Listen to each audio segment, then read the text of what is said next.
اعوذ باللہ من الشیطان الرجیم، بسم اللہ الرحمن الرحیم۔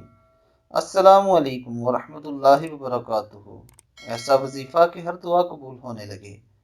نبی کریم صلی اللہ علیہ وآلہ وسلم نے فرمایا، جس شخص کی رات کو آنکھ کھلے اور وہ یہ دعا پڑھ لے، لا الہ الا اللہ وحدہ لا شریک لہ، لہ الملک ولہ الحمد وہو علی کل شیء قدیر، الحمد للہ وسبحان اللہ ولا الہ الا اللہ واللہ اکبر ولا حول ولا قوت الا باللہ۔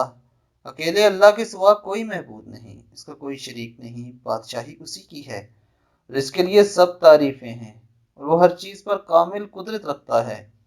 سب تعریف اللہ ہی کے لیے ہے، اور اللہ پاک ہے، اور اللہ کے سوا کوئی معبود نہیں، اور اللہ سب سے بڑا ہے، اور اللہ کی مدد کے بغیر نہ برائی سے بچنا ممکن ہے اور نہ ہی نیکی کی طاقت ہے۔